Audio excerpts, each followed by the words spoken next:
Hello everyone, मैं वैभव सिंह आप सबका स्वागत करता हूं मार्गदर्शन शिक्षा केंद्र यूट्यूब चैनल पे। आशा है आप सब लोग ठीक होंगे, अपने ख्याल रख रहे होंगे।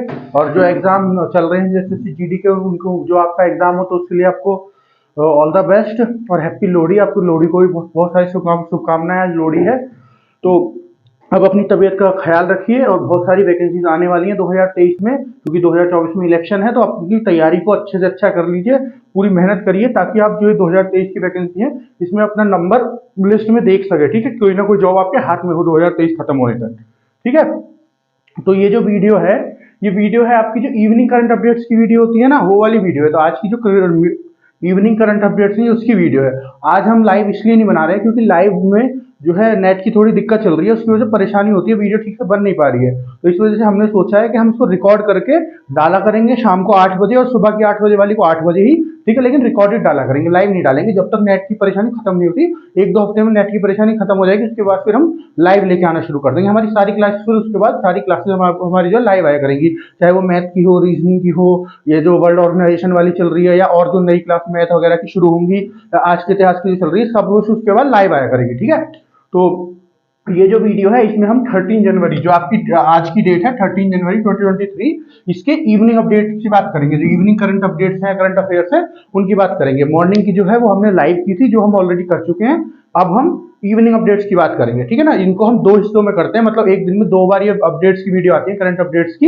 एक मॉर्निंग में सुबह 8 बजे, एक इवनिंग में शाम को 8 बजे। ठीक है, हमने इनको 2 पार्टों में इसलिए बांटा है ताकि हम आपको अच्छे से समझा सकें, आप अच्छे से समझ सकें, और एक साथ बहुत सारी न्यूज हमको आपको ना दे, बहुत लंबी लंबी वीडियो आपको ना दे, ताकि आप उनको अच्छे से समझ सकें, है ना, आपको टाइम मिल सके उनको अच्छे से समझने का और हमको भी अच्छे से समझाने का आपको। ठीक है, इस वजह से हमने इनको 2 हिस्सों में बांटा हुआ। ठीक है, तो चलिए आज की वीडियो शुरू करते हैं। इवनिंग करंट अफेयर्स 13 जनवरी के जो है शुरू करते हैं आज के। तो पहला करंट अफेयर क्या है हमारा? पहला करंट अफेयर है, Orissa government approves Campa new action plan for 2023 और 2024। ठीक है, ये जो 2023-2024 साल के लिए, इस ईयर के लिए जो उड़ीसा गवर्नमेंट है आपकी, उड़ीसा गवर्नमेंट है, उसने कैंपा नाम से एक न्यू एक्शन प्लान जो है उसको लॉन्च कर दिया है। ठीक है, सबसे पहले जानते हैं कैंपा क्या है। तो कैंपा की फुल फॉर्म सबसे पहले जानते हैं। कैंपा की फुल फॉर्म है, कैंपा की आपकी फुल फॉर्म है compensatory, C for compensatory, A for afforestation, M for fund management and, और ये है आपका प्लानिंग अथॉरिटी। ठीक है, C for compensatory, A for afforestation, M for fund management and P for planning और ए फॉर अथॉरिटी। ठीक है, compensatory, afforestation, fund management and planning authority, ये इसकी फुल फॉर्म है। ठीक है ना, तो ये जो है एक नया एक्शन प्लान जो है उड़ीसा गवर्नमेंट ने लॉन्च किया है। तो इस जो ये पूरा प्लान है उसमें क्या होगा, मतलब इसको जो कैंपा जो पूरा प्लान है, इसको क्यों लॉन्च किया गया है? इसको लॉन्च किया गया है ताकि जो फॉरेस्ट है ना, जो फॉरेस्ट है, जो आपके जंगल होते हैं, है ना, उनके ऊपर काम किया जा सके। ठीक है, उनके ऊपर अच्छे से काम किया जा सके, एनवायरनमेंट को सुधारा जा सके, इस सब चीज के लिए। जैसे यहाँ पे ये जो शब्द था ए का मतलब क्या था? एफॉरेस्टेशन। एफॉरेस्टेशन का मतलब क्या होता है? पेड़ों को लगाना, है ना। अगर डिफॉरेस्टेशन कहीं पे लिखा है तो उसका मतलब पेड़ों को काटना, और एफॉरेस्टेशन कहीं पे लगा है तो लिखा हुआ है तो उसका मतलब पेड़ों को लगाना। ठीक है, और फंड मैनेजमेंट, जो भी उनको मैनेज करने के लिए फंड की जरूरत पड़ेगी। ठीक है, और जो प्लानिंग की जरूरत पड़ेगी उसकी अथॉरिटी। ठीक है, प्लान करना पड़ेगा ना, कोई भी चीज मैनेज करनी है, कोई भी चीज सही करनी है, किसी भी चीज पे काम करना है तो उसको मैनेज तो करना पड़ेगा ना, उसकी प्लानिंग भी करनी पड़ेगी साथ साथ में। ठीक है, तो जो ये एक्शन प्लान है, ये ₹1.08 करोड़ का है। ठीक है, कितने करोड़ का है? 1.08 करोड़ रुपए का प्लान है फिलहाल। इतने रुपए जो है इस प्लान, इस साल में 2023-24 में इस प्लान के लिए जो है वो किए गए हैं। आपके ये जो इतने पैसे हैं ये खर्च किए जाएंगे। ठीक है, इस प्लान पे 2023 और 2024 में। इस प्लान के अंदर क्या होगा? इस प्लान के अंदर जो एनिमल और जो लोगों के बीच में, जो ह्यूमंस के बीच में, ह्यूमन मतलब जो मनुष्य होते हैं, उनके बीच में जो कॉन्फ्लिक्ट होती है ना, उनके बीच में जो कॉन्फ्लिक्ट होती है, कॉन्फ्लिक्ट मतलब किसी आदमी ने कोई जानवर मार दिया, किसी जानवर ने कोई आदमी मार दिया, तो ऐसे करके जो इनके बीच में कॉन्फ्लिक्ट होती रहती है, उनको कम से कम किया जा सके, उनको जितना कम कर सकते हैं उतना कम किया जा सके, ये इस जो कैंपस और ये एक्शन प्लान है इसमें किया जाएगा। ठीक है, ये जो एक्शन प्लान है ये 3 पार्टों में बांटा हुआ है। ठीक है, ये केरला जो आपकी उड़ीसा गवर्नमेंट है, इसने इसको 3 पार्ट्स में बांटा हुआ है। पहला पार्ट है आपका, ये 3 पार्ट्स में बांटा हुआ है। पहला पार्ट क्या है आपका? पहला पार्ट है आपका मैनेजमेंट। ठीक है, दूसरा पार्ट क्या है? दूसरा पार्ट है आपका एफॉरेस्टेशन। और तीसरा पार्ट क्या है आपका, तीसरा पार्ट है आपका सर्विलेंस करना, मॉनिटरिंग करना, ठीक है, या फिर वेरिफिकेशन करना, ठीक है। तो पहला पार्ट क्या है, मैनेजमेंट। इसमें क्या होगा, जो एक पूरी मैनेजमेंट अथॉरिटी बनाई जाएगी किसी भी फॉरेस्ट के लिए, किसी भी टाइगर रिजर्व के लिए या नेशनल पार्क के लिए, ठीक है ना, क्योंकि फॉरेस्ट रिजर्व, नेशनल पार्क और टाइगर रिजर्व सबके ऊपर काम करेगा, ठीक है ना। तो जो पहला मैनेजमेंट होगा, इसमें क्या होगा कि जो भी पूरा मैनेज किया जाएगा, उसको जो भी टाइगर रिजर्व या नेशनल पार्क या फॉरेस्ट रिजर्व जो भी है, उसको जो भी मैनेज किया जाएगा, उसकी अथॉरिटी जो बनाई जाएगी, ठीक है, उसकी जो पूरे एक ग्रुप बनाया जाएगा ना, जो उसको जो पूरी टीम बनाई जाएगी जो मैनेज करेगी, वो टीम सारा अपना काम करेगी उसको मैनेज करने के लिए, उसकी सुरक्षा करने के लिए, उसको देखने के लिए कहीं परेशानी तो नहीं हो रही है। फिर उसमें एनिमल और ह्यूमन जो कॉन्फ्लिक्ट है, उसमें क्या होगा, जैसे मान लीजिए कोई एरिया है, उसको टाइगर रिजर्व जो है घोषित कर दिया गया, लेकिन बहुत सारे गांव उस टाइगर रिजर्व एरिया के अंदर ही आ रहे हैं, या वहां से कोई सड़क गुजरती जा रही है, ठीक है, ऐसा होता है इंडिया में कि बहुत सारे टाइगर रिजर्व के अंदर से सड़क गुजरती जा रही है, ठीक है, बहुत सारे गांव बसे हुए हैं, तो उन गांव को वहां से हटाया जाएगा, ठीक है, और कहीं और उनको लोकेट किया जाएगा, मतलब उनको रिलोकेट करा जाएगा, जहां है वहां से हटा के कहीं और किया जाएगा, है ना। जो सड़क होगी उसको पूरी प्रोटेक्शन हो कि कोई वहां से निकल के जा रहा है, कोई टाइगर किसी पर हमला ना कर दे, या फिर किसी ट्रक व्रक के सामने कोई जानवर आके मर ना जाए, कोई टाइगर ना मर जाए, ठीक है। तो ये सब जो है मैनेजमेंट के अंदर आएगा, ठीक है, तो मैनेजमेंट वाला इसका पार्ट होगा। दूसरा पार्ट क्या है, एफॉरेस्टेशन। एफॉरेस्टेशन का मैंने क्या बताया आपको, नए नए पेड़ जो लगाना उगाना जो होता है उसको कहते हैं एफॉरेस्टेशन। तो इसमें तो पहली चीज तो एफॉरेस्टेशन में यही होगी कि जो नए नए पेड़ हैं वो लगाए जाएंगे, ठीक है। दूसरी चीज क्या की जाएगी, जो पुराने पेड़ हैं, जो बहुत पुराने पेड़ हैं, उनकी सुरक्षा की जाएगी, उनको बचाव के रखा जाएगा, उनको कोई हानि ना हो, है ना, और उनको जो न्यूट्रिशन की जरूरत है वो उनको प्रोवाइड हो, ये सब देखा जाएगा, ठीक है। तीसरी चीज, जो जंगल है उसमें बाकी जो पेड़ है उन सबको प्रोटेक्ट किया जाएगा, जंगली जानवरों को प्रोटेक्ट करा जाएगा, ठीक है। और कुछ ऐसी वैरायटी होती है पेड़ की जो बहुत कम बची हुई है, ठीक है, तो उस जंगल में जो वैरायटी हुई उनको सुरक्षित रखा जाएगा, उनको कोशिश की जाएगी कि उनको बढ़ा सकें। फिर कई बार फॉरेस्ट में फायर लग जाती है, आपने कितनी बार सुना होगा उत्तराखंड के फॉरेस्ट में फायर लग गई, छत्तीसगढ़ के फॉरेस्ट में फायर लग गई, उड़ीसा के फॉरेस्ट में फायर लग गई, मतलब आग लग गई, फायर मतलब आग लग जाती है, ठीक है। कई बार उससे बहुत ज्यादा नुकसान होता है फॉरेस्ट को, जो हमारा जंगल होता है उसको पूरे को, ठीक है। तो उस जो आग लगेगी उससे भी उनको बचाया जा सकता है कि कुछ ऐसा ना हो कि आग लग जाए, और आग लग जाए तो उसको जल्दी से जल्दी बुझाया जा सके, ठीक है। और तीसरा मैंने क्या बताया आपको, तीसरा मॉनिटरिंग हो या वेरिफिकेशन हो। इसमें क्या होगा, मॉनिटरिंग के लिए क्या कर सकते हैं, जैसे आजकल इतनी सारी सैटेलाइट हो गई हैं, तो कुछ दिन मतलब हफ्ते में एक बार, 2 बार, महीने में एक बार सैटेलाइट उस फॉरेस्ट के ऊपर से गुजार के उसके फोटो वगैरह ले सकते हैं, कोई परेशानी तो नहीं है, कोई प्रॉब्लम तो नहीं है, सब कुछ देख सकते हैं, है ना। जो ऑफिसर्स हैं वो फ्रिक्वेंटली मतलब जल्दी जल्दी जो है विजिट करके देख सकते हैं, ठीक है, क्या अपडेट जो काम दिया गया था वो हो रहा है कि नहीं हो रहा है, ठीक है। जल्दी जल्दी मीटिंग हो सकती है, मान लीजिए महीने में 2 बार मीटिंग हो गई, हफ्ते में 1 बार मीटिंग हो गई, ये अपडेट चेक करने के लिए कुछ हो रहा है, जो बोला था करने के लिए हो रहा है कि नहीं हो रहा है, ठीक है। इस सब के लिए ये जो है कैंपा जो आपका एक्शन प्लान है इसको लॉन्च किया गया है, ठीक है, ओके।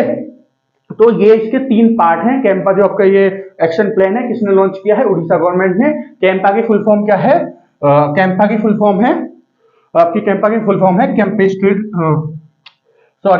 की फुल फॉर्म है compensatory afforestation fund management and planning authority, ठीक है। ये कैंपा की फुल फॉर्म है, ठीक है। इसमें जो पैसे लगाए जाएंगे वो कितने हैं, ₹1.86 करोड़, ठीक है, 1,86 लाख, है ना, इतने पैसे इसमें लगाए जाएंगे, है ना। और मैंने क्या बताया, ये किस लिए बनाया गया है, ये एनिमल ह्यूमन जो कॉन्फ्लिक्ट हो जाती है उसको रोकने के लिए, उसको ज्यादा से ज्यादा कम कर सके, इसलिए बनाया गया, ठीक है। एक तो आप इसके फुल फॉर्म जरूर याद कर लीजिए, ठीक है। फुल फॉर्म क्या है इसकी, compensatory afforestation fund management and planning authority, है ना। क्या फुल फॉर्म है, compensatory afforestation fund management and planning authority, ये इसकी फुल फॉर्म याद कर लीजिए। किसने लॉन्च किया, उड़ीसा गवर्नमेंट ने। किस लिए लॉन्च किया, एनिमल और ह्यूमन कॉन्फ्लिक्ट के लिए। पैसे भी आपको पता होने चाहिए, ठीक है। तीसरी चीज और क्या पता होना चाहिए, कौन से साल के लिए लॉन्च किया, 2023-24 के लिए। और ये जो 3 मैंने आपको इसके पार्ट बताए, ये तीनों पार्ट पता होने चाहिए, मैनेजमेंट, एफॉरेस्टेशन और मॉनिटरिंग या फिर वेरिफिकेशन, ठीक है। चलिए आज की न्यूज, सेकंड न्यूज की तरफ चलते हैं। सेकंड न्यूज क्या है, FASSI notifies regulatory standards for basmati rice, ठीक है। ये जो बासमती राइस होते हैं ना, बासमती राइस, बासमती वाले चावल जो होते हैं, आपने सुना होगा, ऐड आती रहती है इंडिया गेट बासमती राइस, है ना। वो वाले जो चावल होते हैं, वो वाले जो राइस होते हैं, उनके लिए उनके स्टैंडर्ड्स को चेक करने के लिए रेगुलेशंस जो है वो FASSI ने जो है निकाली है, ठीक है। ये जो आपका FASSI इसने निकाली है। FASSI क्या है, food safety and standards authority of India, ठीक है। क्या है, फूड सॉरी स्पेलिंग की मिस्टेक होगी, FSSAI होता है ये, FSSAI होता है ये, FSSAI। तो क्या होगा, food safety and standard authority of India, ठीक है, ये इसका सही नाम है, गलत लिख दिया है मैंने गलती से। तो FSSAI जो है इसने नोटिफाई किया, इसने मतलब दी है, मतलब नोटिफिकेशन आती है जैसे हमारे फोन पे आती है, हमको बताया जाता है यदि ये हुआ है आपके फोन में, ये जैसे कोई मैसेज आया है तो ये मैसेज आया है, उसको आप जाके खोलते हैं वहां से, ठीक है। तो उसी तरह इन्होंने ये नोटिफिकेशन दिए, नोटिफाई किया है कि हम जो है रेगुलेशन ला रहे हैं। रेगुलेशन मतलब इनके अकॉर्डिंग इनको चेक किया जाएगा, देखा जाएगा कैसे चल रहे हैं, इनके स्टैंडर्ड्स क्या है उनको चेक किया जाएगा, है ना। ये सब जो है सारी रेगुलेशन जो है इनको फॉलो करनी है, ठीक है ना। सब स्टैंडर्ड जो चेक है, जो बॉक्स है, सब पे चेक होना चाहिए, ठीक है। जो बासमती राइस है उनकी स्टैंडर्ड को चेक किया जाएगा, ठीक है। तो FSSAI क्या है, food safety and standard authority of India. ये किसका काम क्या है, जो फूड होता है, जो खाना होता है, उसको चेक करना, उस पर रेगुलेशन करना कि क्या क्या तो बिल्कुल सही चल रहा है, न्यूट्रिशन युक्त खाना है कि नहीं है। जैसे आप अगर बाहर से कोई भी सामान खरीदते हैं ना, खाने का, चिप्स खरीद लिए, बिस्किट खरीद लिए, आप पे उसका FSSAI का मार्क दिख जाएगा, है ना। आप जब अगली बार जब भी कोई सामान खरीदे, कोई ऐसा खाने की चीज खरीदे, तो उसको चेक करिएगा जो पैकिंग वाली होती है, ठीक है, वो वाली चीज। तो उस पर FSSAI का आपको उसको घुमाएंगे तो उसके पीछे की तरफ ये मार्क आपको ये लिखा हुआ दिख जाएगा, ठीक है। तो इसका यही काम होता है। तो ये इसने इस पर रेगुलेटरी जो रेगुलेशंस लाई, किसके लिए लाई है, बासमती राइस के लिए, ठीक है। तो अगर हम बासमती चावल की बात करें, बासमती राइस की बात करें, ठीक है, ये जो है आपका कहाँ पे मिलता है, ये इंडिया में जो हिमालयाज है ना, हिमालय माउंटेन है, उनके नीचे जो जमीन आ जाती है, मतलब हिमालय जहाँ खत्म होते हैं वहां से जो उत्तराखंड वाली और ये उत्तर प्रदेश के ऊपर की जो जमीन है, ऊपर वाला उत्तर प्रदेश का एरिया है, ये सब जो एरिया है ना, वहां पे ये बासमती चावल उगता है। मतलब चावल तो कई जगह उगता है भारत में या कई देशों में, लेकिन बासमती चावल वहीं उगता है, ठीक है। जो बासमती चावल होता है ये दुनिया का सबसे अच्छा चावल माना जाता है, सबसे खिला हुआ चावल माना जाता है, सबसे पोटेशियम युक्त चावल माना जाता है, सारे न्यूट्रिशन इसमें होते हैं, और खाने में भी सबसे ज्यादा अच्छा ये होता है, सबसे ज्यादा खुशबू इसकी अच्छी होती है, ठीक है। इसीलिए ये जो चावल को ना दुनिया में हर 2 देश है चावल को मंगाता है भारत से, ठीक है। तो अब ये रेगुलेशंस की क्या जरूरत है इसके लिए, ठीक है। रेगुलेशन की क्या जरूरत है, जैसे बहुत सारे मतलब होता तो ये उत्तर प्रदेश उत्तराखंड इस वाले इलाके में, लेकिन कुछ नीचे की स्टेट है वो जो है अपने चावल बेच देती है, ये कह के कि ये जो है उस पर लिख देती है पैकेट पे, ये बासमती चावल है, ठीक है, ये कह के बेच देती है। तो ये सब चेक कर सके, ठीक है, जो चावल होंगे जो भी उनके पास आएंगे उनको चेक करके उनकी देखिए इनकी खुशबू बासमती राइस जैसी है, बासमती चावल जैसी है, ये बनके ऐसे ही हो पा रहे हैं, नहीं हो पा रहे हैं, ठीक है। कोई इसमें इन चावलों को पॉलिश तो नहीं किया, या कोई आर्टिफिशियल कोई खुशबू तो नहीं डाल दिया इसमें, मतलब बाहर से कोई खुशबू तो नहीं डाल दिया। ये सब इन रेगुलेशंस के द्वारा चेक होगा। क्यों, ये क्यों जरूरी है चेक करना, इसलिए जरूरी है, मान लीजिए हमारे इंडिया से मतलब किसी और स्टेट ने लिख के दे दिया कि जी ये बासमती चावल है ना, और वो फिर बाहर किसी देश में एक्सपोर्ट हो गया है ना, अब वहां जाके वो बासमती चावल निकला नहीं, तो इससे किसकी बदनामी होगी, इंडिया की बदनामी होगी कि ये हमको गलत चावल बेच रहे हैं। तो इस सब से बचा जा सके, इसलिए ये जो है आपका FSSAI जो है इसने ये रेगुलेशंस लेके आया, ठीक है। और इसमें और एक चीज और बता दूं, दुनिया के टू थर्ड जो वो है ना, जो ये बासमती चावल के एक्सपोर्ट होते हैं ये इंडिया में होते हैं। क्यों, देखो वैसे तो इंडिया में मैंने आपको बताया कहां पे उगता है, और कुछ जगह पे ये पाकिस्तान में भी उगता है, ठीक है। बट इंडिया के चावल की जितनी अहमियत है, इतनी किसी और चावल की बासमती राइस की अहमियत है नहीं। हालांकि पाकिस्तान कहता है हमारे यहाँ भी उगता है बासमती चावल, हमारे को भी ऐसी पैटर्न दो, बट ऐसा नहीं है। खाली जो इंपॉर्टेंस मिली हुई है किसको मिली हुई है, जो इंडिया की बासमती राइस है, ठीक है ना। और कहाँ उगते हैं ये, हिमालय के फुट हिल्स में उगते हैं। जो हिमालय के फुट मतलब जो पैर है ना, जहां पे वो वाली जमीन आ जाती है, जहां पे हिमालय खत्म होता है वहां पे, ठीक है। तो मैंने आपको FSSAI के बारे में बता दिया कि क्यों जरूरी है रेगुलेशंस, क्या रेगुलेशंस हैं, ठीक है। बासमती चावल के मैंने बारे में आपको बता दिया, ठीक है। चलिए हम नेक्स्ट न्यूज की तरफ चलते हैं आज की। Ministry of culture organize a program called Surita symphony of Ganga, है क्या है, सुरसुरीता सिम्फोनी ऑफ गंगा। तो ये है एक प्रोग्राम है जो ऑर्गेनाइज कराया गया है मिनिस्ट्री ऑफ कल्चर के द्वारा। जो मिनिस्ट्री ऑफ कल्चर है हमारी सेंट्रल मिनिस्ट्री ऑफ कल्चर, उसके द्वारा ये है ऑर्गेनाइज किया गया है ये जो प्रोग्राम है, ठीक है। ये जो है ये प्रोग्राम जो है ये कहाँ पे ऑर्गेनाइज किया गया है, पहले हमको ये जानना है। तो यहाँ पे किसकी बात हो रही है, गंगा रिवर की, जो हमारी होली रिवर है गंगा, ठीक है, जो हमारी गंगा रिवर है उस पर इसको ऑर्गेनाइज किया गया है ना। कहाँ पे, बनारस में, ठीक है। बनारस का जो आपका अभी काशी, जो अभी आपका काशी विश्वनाथ वो बना है ना, वो जो आपका कॉरिडोर बना है, वहां पे इसको जो है बनारस में वहां पे इसको ऑर्गेनाइज कराया गया है, ठीक है। तो इसमें क्या हुआ है कि ये जो ये होगा, ये जो प्रोग्राम होगा आपका, यहाँ पे अलग अलग कल्चरल चीजें दिखाई जाएंगी, ठीक है, लाइट शोज होंगे, साउंड शोज होंगे, ठीक है। और एक और चीज हुई है यहाँ पे, जो हमारे पीएम मोदी हैं उन्होंने यहाँ पे क्रूज को लॉन्च किया है, ठीक है, जो दुनिया का सबसे बड़ा क्रू है, ठीक है। जो क्रूज क्या होते हैं, वो पानी वाले जहाज होते हैं, आपने बहुत सारी मूवीज में देखा होगा, जहाज जाते हैं उसमें लोग रहते हैं, इतना बड़ा जहाज होता है, उसमें सब कुछ कमरे बने हुए होते हैं और वो समुद्र में घूमता है, उन जहाज को क्या कहते हैं, उनको कहते हैं क्रूज, ठीक है। तो वो जो जहाज है, ऐसा एक जहाज जो है पीएम मोदी जी ने लॉन्च किया, उसका नाम क्या है, गंगा विलास। इस जहाज का नाम क्या है, गंगा विलास। तो ये गंगा विलास नाम का जहाज है, इसको लॉन्च किया है पीएम मोदी ने। ये जो जहाज है ये आपका बनारस से होते हुए, क्योंकि बनारस में इसको लॉन्च किया है, बनारस से होते हुए आसाम तक जाएगा, ठीक है ना। बनारस से होते हुए मतलब यूपी से होते हुए आसाम तक जाएगा, और ये पूरा जो डिस्टेंस है इसको कवर करेगा। 32,000 किलोमीटर का डिस्टेंस होता है ये। इस डिस्टेंस को 32,000 किलोमीटर का जो डिस्टेंस है इसको ये कवर करेगा, ठीक है ना। और ये इस डिस्टेंस को कवर करके जितनी भी रास्ते में, इसके रास्ते में जो है अलग अलग स्टॉपेज पे रुकेगा, ठीक है। जितनी भी इंडिया की कल्चर हिस्ट्री की चीजें, अलग अलग धार्मिक चीजें, उन सब के बारे में उसको, जो लोग उसमें होंगे, जो टूरिस्ट उसमें होंगे, उनको बताएगा, ठीक है। इससे क्या होगा कि जो रिवर टूरिज्म है, ठीक है, जो हमारा रिवर टूरिज्म है, ठीक है, वो बढ़ेगा, है ना। फिर दूसरा हम प्लानिंग कर रहे हैं रिवर ट्रांसपोर्टेशन पे, उसको भी जो है इसको मजबूती मिलेगी उसको भी इससे, ठीक है। और ज्यादा से ज्यादा टूरिस्ट आएंगे तो उससे भी इसको फायदा होगा रिवर टूरिज्म को, ठीक है। हमारे कल्चर के बारे में ज्यादा से ज्यादा जान पाएंगे, गंगा रिवर के बारे में ज्यादा से ज्यादा जान पाएंगे, ठीक है ना। इस वजह से ये इंपॉर्टेंट है, ठीक है। यहाँ पे एक और चीज लॉन्च हुई है, ठीक है, एक और चीज क्या लॉन्च हुई है, जिसका नाम है अर्थ गंगा, ARTH गंगा, अर्थ गंगा। ये अर्थ गंगा क्या है, ये कोलकाता की तरफ से लॉन्च किया गया है, ठीक है। वेस्ट बंगाल कोलकाता की तरफ से लॉन्च किया गया है, मतलब वेस्ट बंगाल की तरफ से लॉन्च किया गया है। ये भी बनारस में लॉन्च हुआ है, ठीक है। ये क्या है, एक साइंस एग्जीबिशन है, ठीक है। ये जो है, ये जो गंगा विलास आपका एक क्रूज है, इसी के ऊपर साइंस एग्जीबिशन चलेगा, ठीक है। इसमें क्या होगा, इसमें इंडिया की हिस्ट्री के बारे में बताया जाएगा, ठीक है, इंडिया के कल्चर के बारे में बताया जाएगा, सब कुछ इसमें इंडिया के बारे में बताया जाएगा, है ना। जो रिवर है, ये जो आपकी गंगा रिवर है, इसके बारे में बताया जाएगा, इसकी ट्रिब्यूटरी कौन सी है, डिस्ट्रीब्यूटरी कौन सी है। ट्रिब्यूटरी क्या होता है, ट्रिब्यूटरी होता है जो बहुत सारी नदियां के मिल जाती हैं, फिर गंगा बनती है ना, तो जो पीछे वाली बहुत सारी नदी होती है उनको ट्रिब्यूटरी कहते हैं। और डिस्ट्रीब्यूटरी क्या होता है, जैसे गंगा चल रही है फिर वो बहुत सारी नदियों में बढ़ जाएगी, उसको ट्रिब्यूटरी कहेंगे, गंगा की जिनमें वो बट गई, ठीक है। इनके बारे में, जो आपका सुंदरबन डेल्टा है उसके बारे में, ठीक है, इन सब चीजों के बारे में जो है इस साइंस एग्जीबिशन में, जिसका नाम है अर्थ गंगा, इसमें बताया जाएगा, ठीक है। और हाँ, और ये सब क्यों करा जा रहा है, मतलब एक तो मैंने आपको बता दिया, ये जो क्रूज लॉन्च किया गया है रिवर टूरिज्म को प्रमोट करने के लिए किया गया है ना।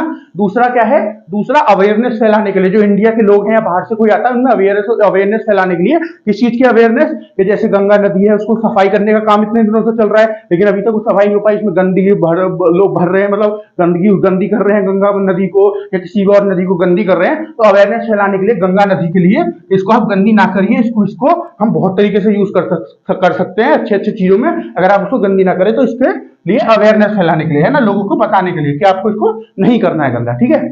और तो ये जो 3 न्यूज ऊपर की हैं ये हमारी नेशनल न्यूज है, ठीक है। तो इनको एक बार हम दोबारा रिवाइज कर देते हैं। नीचे की जो 2 हैं ये आपकी इंटरनेशनल न्यूज हो जाएंगी, इंडिया से बाहर की न्यूज हो जाएंगी। तो पहले जो 3 न्यूज हैं पहले इनको वो कर लेते हैं, एक बार रिवाइज कर लेते हैं, ठीक है। तो उड़ीसा गवर्नमेंट ने अप्रूव किया है कैंपा नाम के एक न्यू एक्शन प्लान को, ठीक है, 2023 और 24 साल जो आपका ईयर है उसके लिए, ठीक है। कैंपा क्या है, कैंपा है आपका compensatory afforestation fund management and planning authority, ठीक है। ये एक आपका न्यू एक्शन प्लान है, ये आपका न्यू एक्शन प्लान है जिसको लॉन्च किया गया है। किस लिए इसको लॉन्च किया गया है, इसको लॉन्च किया गया है कि जो फॉरेस्ट होते हैं या फिर आपके टाइगर रिजर्व हैं या फॉरेस्ट रिजर्व हैं या कोई नेशनल पार्क है, वर्ल्ड सेंचुरी है, उन सबकी सुरक्षा की जाए, जो उड़ीसा में है। उड़ीसा गवर्नमेंट ने लॉन्च किया है ना अपने यहाँ के लिए, इसको लॉन्च इसलिए किया है ताकि उनकी सुरक्षा की जाए, ठीक है। इसमें इतने पैसे जो अलॉट करे गए, कितने 1.86 करोड़ रुपए, ठीक है। और ये क्यों किया गया है, जो एनिमल ह्यूमन कॉन्फ्लिक्ट है उसको रोका जा सके, ठीक है। इसके 3 पार्ट में डिवाइडेड है, मैनेजमेंट, एफॉरेस्टेशन और आपका तीसरा क्या है, मॉनिटरिंग या वेरिफिकेशन, ठीक है। मैनेजमेंट में मैनेजमेंट किया जाएगा, जो भी भी कुछ उसके अंदर हो रहा है सबको मैनेज करा जाए, ठीक है। जो गांव टाइगर रिजर्व या किसी भी नेशनल पार्क के अंदर बसे हुए हैं उनको वहां से हटाया जाएगा, है ना। एफॉरेस्टेशन का मतलब ज्यादा से ज्यादा पेड़ लगाए जाएंगे, ठीक है। जो पुराने पेड़ हैं उनको सुरक्षित रखा जाए, ठीक है। जो बहुत पुराने पुराने पेड़ हैं उनको सुरक्षित रखा जाए, ठीक है ना। और अगर जंगल में कभी आग वगैरह लग जाती है तो उसको भी ध्यान से देखा जाए, ठीक है। फिर मॉनिटरिंग या वेरिफिकेशन में क्या होगा कि जो सैटेलाइट की मदद से या तो पूरे फॉरेस्ट को देखा जाए जल्दी से जल्दी कि कोई परेशानी तो नहीं है पूरे फॉरेस्ट में। अगर आग भी लगी है तो फॉरेस्ट जो आपका सैटेलाइट है वो फोटो देगा, उससे हम जल्दी से जल्दी पहचान सकते हैं किस एरिया में आग लगी है सारे जंगल में, फिर हम वहीं जाकर उसको बुझा सकते हैं जल्दी से जल्दी, ठीक है। और जो ऑफिसर है वो फ्रिक्वेंटली विजिट करते रहे, जल्दी से जल्दी विजिट करते रहे, देखते रहे काम कैसा चल रहा है, मीटिंग्स हो जल्दी से जल्दी, ठीक है, पूरी मैनेजमेंट की। ओके, तो ये आपका पहली न्यूज थी। दूसरी न्यूज क्या थी, FSSAI जो है इसने नोटिफाई किया है रेगुलेशंस किसके लिए, बासमती चावल के स्टैंडर्ड्स को चेक करने के लिए। मैंने आपको बताया क्यों जरूरी है स्टैंडर्ड चेक करने, क्योंकि आप बहुत सारी जगह हैं, बहुत सारे देश हैं बाहर के, है ना, बहुत सारे जो इंडिया के नाम पे, इंडिया के बासमती चावल के नाम पे बेचते हैं इनको बाहर, तो इसलिए जो है इंडिया मान लीजिए अपने जो चावल है बासमती चावल उनको चेक करके और उनके पूरा जो डॉक्यूमेंट बन जाएंगे। उसके बाद अगर मान लीजिए कोई और देश बेच देता है किसी को और जिसपे खराब चावल गए हैं वो इंडिया से बोलेगा तो इंडिया बता सकता है कि हमारे चावल तो ऐसे चेक होकर जाते हैं, देखिए ये रहे पेपर, है ना। अगर आपके पास ये पेपर है, क्योंकि जिसको देंगे हम उसको पेपर जो है उसको दिखा देंगे, उसको दे देंगे पेपर, तो जब भी अगर कोई परेशानी होगी तो पेपर हमको दिखा के बता सकता है ये जी आप इसे खरीदे हैं। तो ऐसे ही हम उसको पूछेंगे दिखाओ पेपर, वो दिखा नहीं पाएंगे, ठीक है ना। तो ऐसे करके हम अपने चावल जो है बासमती राइस है अपनी रेपुटेशन को और अपने बासमती राइस की जो रेपुटेशन है उसको बचा सकते हैं, ठीक है। इसलिए इसको बनाया गया जो है। इसमें क्या चेक होगा, इसके स्टैंडर्ड्स कैसे चेक होंगे, चेक किया जाएगा कि इनकी खुशबू जो है वो ऐसी है जैसे बासमती चावल की होती है, शेप ऐसी है कि नहीं है, इतने ही बड़े दाने होते हैं, इतने बड़े है कि नहीं है, ठीक है। जितना आपका प्रोटीन वगैरह होते हैं, आपके न्यूट्रिशन होते हैं, इतने है कि नहीं है, ठीक है। ये सब चीज चेक करी जाएगी। पॉलिश्ड तो नहीं है, ये जो रंग है उसको पॉलिश तो नहीं करा गया, या फिर जो बाहर से कोई कलर तो नहीं ऐड किया गया, कोई आर्टिफिशियल जो फ्रेग्रेंस है, फ्रेग्रेंस मतलब जो खुशबू है वो तो ऐड नहीं करी गई बाहर से, ये सब चेक होगा इसमें, ठीक है। और तीसरी न्यूज क्या है, मिनिस्ट्री ऑफ कल्चर जो है हमारी उसने एक प्रोग्राम ऑर्गेनाइज किया है, क्या है, सुर सरिता सिम्फोनी ऑफ गंगा, ठीक है। ये एक गंगा नदी पे जो बनारस में आपका काशी विश्वनाथ कॉरिडोर बना है अभी अभी, वहां पे इसको ऑर्गेनाइज किया गया है, ठीक है। वहां पे पीएम मोदी जो है, हमारे प्राइम मिनिस्टर मोदी ने दुनिया का सबसे बड़ा क्रूज भी जो है लॉन्च किया है, जिसका नाम क्या है, गंगा विलास, ठीक है। ये जो गंगा नदी है, गंगा मतलब बनारस से लेकर आसाम तक जाएगा, 32,000 किलोमीटर कवर करेगा और बीच में मतलब लोगों को लेकर जाएगा जो टूरिस्ट होंगे या इंडिया के लोग जो भी जाना चाहते हैं, ठीक है। सभी टूरिस्ट है वो इंडिया के हो चाहे बाहर से कहीं से आए हो, ठीक है, वो लोग यहाँ पे घूमेंगे उस शिप जो आपका क्रूज है इसमें घूमेंगे, ठीक है, पूरा 32,000 किलोमीटर तक, ठीक है। और जो भी बीच में बहुत सारी हिस्टोरिकल जगह आएंगी, कल्चरल जगह आएंगी और रिलीजियस रिलेटेड जगह आएंगी, उन सब पे रुकेगा और सबको दिखाएगा, ठीक है ना। तो ये जो है इसलिए लॉन्च किया गया आपका गंगा विलास। जो ये सूर सरिता है, इसमें क्या होगा, इसमें जो है अलग अलग कल्चरल प्रोग्राम जो है वो दिखाए जाएंगे, जो आपका काशी विश्वनाथ कॉरिडोर है वहां पे, ठीक है। वहां पे अलग अलग लाइट शो होंगे, साउंड शो होंगे, ठीक है, और बहुत सारी चीजें होंगी, पेंटिंग वगैरह, और आपके बहुत सारे और इवेंट जो है वो दिखाए जाएंगे, ठीक है ना। और एक चीज और इसमें लॉन्च की गई है जिसका नाम क्या है, अर्थ गंगा। ये कोलकाता गवर्नमेंट ने लॉन्च करी है, मतलब वेस्ट बंगाल गवर्नमेंट ने लॉन्च करी है। इसमें क्या है, ये जो चीज है, ये जो है आपका प्रोग्राम अर्थ गंगा, ये एक एग्जीबिशन है, साइंस एग्जीबिशन, जो आपका इसी में रखा गया है। जो आपका एक क्रूज है गंगा विलास, इसी में चलेगा। इसमें क्या बताया जाएगा, इंडिया की हिस्ट्री के बारे में बताया जाएगा, कल्चर के बारे में बताया जाएगा, और गंगा नदी जो है इसके बारे में बताया जाएगा, इसकी ट्रिब्यूटरी डिस्ट्रीब्यूटरी कहाँ है ना। फिर सुंदरबन जो डेल्टा इसके बारे में, और नदियां भारत की इसके बारे में, पूरे भारत का जो मैप है, स्ट्रक्चर है, माउंटेन है, प्लेन्स है, प्लेट्यूज है, रिवर्स है ना, और आसपास सी है, या कोई जैसे अंडमान निकोबार आइलैंड है, ठीक है, इधर आपका लक्षद्वीप आइलैंड है, इन सबके बारे में इसमें साइंस एग्जीबिशन में बताया जाएगा, ठीक है, लोगों को, ताकि वो लोगों इंडिया के बारे में ज्यादा से ज्यादा जान सके, ठीक है। और एक और इसका वो क्या है पॉइंट, जो पावरफुल मैसेज है, जो क्या बताना चाहता है लोगों को, तो लोगों में जो है अवेयरनेस फैलाना चाहता है कि वो नदियों को गंदी ना करें। गंगा हमारी एक होली नदी है, हमारी जो है धार्मिक नदी है, इसको गंदी ना करें, ठीक है, इसको आराम से रखें, इसको अच्छे से रखें। यहाँ पे डॉल्फिन भी मिलती है, लेकिन हमने इसको इतना गंदा कर दिया है कि उसमें डॉल्फिन जो है जगह जगह पे मिलती भी नहीं है। यूपी वाले इलाके में तो मिलती भी नहीं है, जो आपका बिहार वाला इलाका है वहां पे फिर भी कहीं कहीं मिल जाती है, नहीं तो फिर वेस्ट बंगाल वाले इलाके में, यूपी वाले में तो है ही नहीं है, डॉल्फिन आपको मिलती नहीं है, पहले दिख जाती थी, ठीक है। तो इस वजह से इसको गंदी ना करें, ठीक है। इससे एक्वेटिक लाइफ जो है वो खराब हो रही है। एक्वेटिक लाइफ का मतलब जो समुद्र में जो जानवर होते हैं, मछली वगैरह ये सब जो होती है, इन सब की लाइफ जो है खराब हो रही है, ठीक है। तो चलिए अब आपकी आज की जो आपकी इंटरनेशनल न्यूज है उसको देखते हैं। पहली न्यूज क्या है इंटरनेशनल की, Uganda successfully ends Ebola virus outbreak, ठीक है। तो ये इबोला जो है ये एक वायरस है, बहुत खतरनाक वायरस है, ठीक है। ये भी इबोला वायरस से बहुत पहले से चला आ रहा है, ठीक है। ये जो वायरस है, पता है इसका पहला केस कब मिला था? पहला केस इसका मिला था 1976 में। तो देखिए कितना पुराना वायरस है। कॉन्गो एक देश है, कॉन्गो एक देश है आपका अफ्रीका में, वहीं पे ये मिला था इसका पहला केस। यहाँ पे एक नदी बहती है जिसका नाम है इबोला, इबोला रिवर यहाँ पे बहती है ना। इस रिवर के पास जो है ये जो केस है पहला मिला था, ठीक है ना। जो कॉन्गो में नदी बहती है इबोला, इसके पास ये 1976 में पहला केस मिला था, इसलिए इसका नाम इबोला वायरस पड़ गया, ठीक है ना। तो जो आपका युगांडा देश है ये भी अफ्रीका में पड़ता है, इसने क्या किया है, इसने जो है अपने यहाँ से इसको बिल्कुल खत्म कर दिया, ठीक है, बिल्कुल एंड कर दिया है अपन। अब इनके यहाँ इसका एक भी केस नहीं है, ठीक है। 4 महीने पहले एक केस जो सितंबर 2022 में इनका पहला केस मिला था, ठीक है, और अब इन्होंने उसको पूरा खत्म कर दिया, ठीक है। जो WHO है, वर्ल्ड हेल्थ ऑर्गेनाइजेशन, यूएनओ का एक पार्ट है, यूनाइटेड नेशन ऑर्गेनाइजेशन का एक पार्ट है, वो संयुक्त राष्ट्र का वर्ल्ड हेल्थ ऑर्गेनाइजेशन WHO, उसने 11 जनवरी 2023 को अनाउंस कर दिया कि जो युगांडा है आपका वो इबोला फ्री हो चुका है, ठीक है। अब इबोला का इसमें युगांडा में कोई भी केस नहीं है। तो ये जो इबोला है ना वायरस, ये युगांडा में पहले भी कई बार आ चुका है, ठीक है। बट इस बार जो आया था ना, ये जो सितंबर 2022 में आया था, ये पूरे 10 साल बाद आया था, पूरे एक डिकेड बाद, पूरे एक दशक बाद आया था, ठीक है। और इन्होंने इसको 4 महीने में खत्म कर दिया। जैसे इनको पता चला पहला केस आया, तुरंत से तुरंत इन्होंने जल्दी से कार्रवाई करके इसको खत्म कर दिया, ठीक है। और ये जो इस बार का मिला लेना, अगर जो इस बार आपका सितंबर 2022 में आया था, इस बार को मिला ले तो टोटल 5 बार ये इनके यहाँ आ चुका है, युगांडा में टोटल 5 बार आ चुका है। तो बात करने की क्या है, इस बार ये इतने सालों बाद आया था लौट के, तो इसका मतलब धीरे धीरे खत्म हो रहा है। इन्होंने इसके ऊपर काबू भी इतनी जल्दी पा लिया, ठीक है ना। अब नेक्स्ट देखते हैं आपका true pineapple express hits California, ठीक है। कैलिफोर्निया क्या है? कैलिफोर्निया एक शहर है, कहां पे? यूएसए में। यूएसए मतलब United state of America, America की बात कर रहे हैं, ठीक है। तो ये जो है ट्रू पाइनएप्पल एक्सप्रेस, इसने कैलिफोर्निया को हिट किया है ना, कैलिफोर्निया में आया है, ठीक है। अगर आप इस न्यूज को खाली पढ़ रहे हैं, true pineapple express hit California, तो एक्सप्रेस सुन के आपको लगता है कोई ट्रेन है जिसने कैलिफोर्निया में किसी को उड़ा दिया है, किसी को ठोक दिया है, किसी को मार दिया है, ठीक है ना। नहीं, ये कोई ट्रेन नहीं है, ठीक है। ये एक जो है एनवायरमेंटल जो है प्रोसेस है, एक फिनोमिना है, ठीक है। क्या होता है इसमें? देखिए, जैसे हमारे यहाँ पे मानसून होते हैं ना, ये भी ऐसे ही होता है। ट्रू पाइनएप्पल एक्सप्रेस, इसका नाम मैं आपको बताऊंगा पाइनएप्पल एक्सप्रेस कैसे पड़ा, ठीक है। जैसे हमारे यहाँ पे आपका मानसून होता है, ये भी ऐसे बारिश लेके आता है इनके यहाँ पे, ठीक है। ये बारिश लेके आता है, इसका नाम ऐसे क्यों पड़ा पहले मैं बताता हूँ, ठीक है। एक हुआई आइलैंड है ना, वो यूएसए का ही पार्ट है। हुआई आइलैंड यूएसए की ही एक स्टेट है, जो सबसे लास्ट स्टेट जो है यूएसए की बनी थी, 50th स्टेट, टोटल 50 स्टेट है ना यूएसए में। अगर आप उनका झंडा देखेंगे, उन पर सितारे लगे हुए, जो तारे लगे हुए ऊपर, वो 50 है। वो क्या इंडिकेट करते हैं? एक तारा एक स्टेट को इंडिकेट करता है, ठीक है। तो जो 50वां तारा है, जो सबसे लेटेस्ट स्टेट बनी है यूएसए की, वो हुआई है, ठीक है। हुआई जो है आपका पैसिफिक ओशियन में पड़ती है, ठीक है। तो अगर मैं आपको मैप बना के दिखाऊं हल्का सा यूएसए का,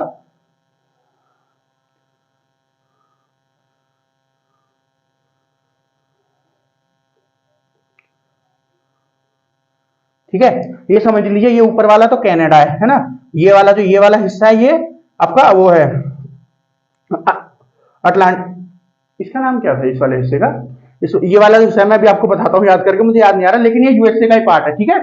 ये जो हिस्सा है ये यूएसए का ही पार्ट है, ठीक है। यूएसए में रशिया से इसको खरीदा था, ठीक है। इसके बारे में पहले भी कई बार डिस्कस कर चुका हूँ, ठीक है। ये ऊपर वाला कनाडा है, और ये नीचे जो है ये यूएसए है यहाँ पे, और ये जो नीचे है ये आपका मैक्सिको है, ठीक है। ये आपका नीचे मैक्सिको है, ठीक है। हाँ, ये वाला जो पार्ट है इसका नाम अलास्का है, ये भी यूएसए का पार्ट है, अलास्का। ये वाला जो पार्ट है इसको अलास्का बोलते हैं, यूएसए से जुड़ा हुआ नहीं है, लेकिन है यूएसए की स्टेट, ठीक है। और ये पहले रशिया का पार्ट हुआ करता था, लेकिन अब रशिया ने इसको यूएसए को बेच दिया था, बहुत साल हो गए जब, ठीक है, जब रशिया यूएसए सार हुआ करता था जब की बात, ठीक है। तो यहाँ जो है, अगर ये अलास्का है, मैंने आपको बता दिया है ना, मैं यहाँ लिख देता हूँ अलास्का, ये जो है अलास्का बता रहा है, ठीक है। तो ये जो यहाँ पे ओशियन है ना, ये वाला जो ओशियन है ना, अगर मैं यहाँ पे आपको वो बना दूं, जो आपका रशिया वगैरह है, ये मान लीजिए रशिया है ना, ये हमारा भारत मान लीजिए, और ये ऐसे हो गया, ठीक है। ये इंडिया मान लीजिए, ये जो है ये इंडिया है, ये आपका इंडिया है ना, और यहाँ जो है ये इंडियन ओशियन है, ये जो है ये इंडियन ओशियन है, ठीक है। और ये जो ओशियन है दुनिया का सबसे बड़ा ओशियन, पैसिफिक ओशियन, हिंदी में कहते हैं प्रशांत महासागर, है ना। यहीं के इसकी के बीचों बीच, रुकिए मैं मार्कर चेंज कर देता हूँ, आपको अच्छे से समझ में आए। जस्ट अ सेकेंड, एक मिनट दीजिए मुझे आप। तो पैसिफिक ओशियन में यहाँ पे कहीं पे पड़ता है आपका हुआई आइलैंड, ठीक है। जो हुआई आइलैंड है, यहाँ से जो है वो चलती है, यहाँ से जो है हवाएं चलती हैं ऐसे यूएसए की तरफ, है ना। जो हवाएं चलती हैं वो यहाँ से चलती हैं हुआई के पास से, ठीक है।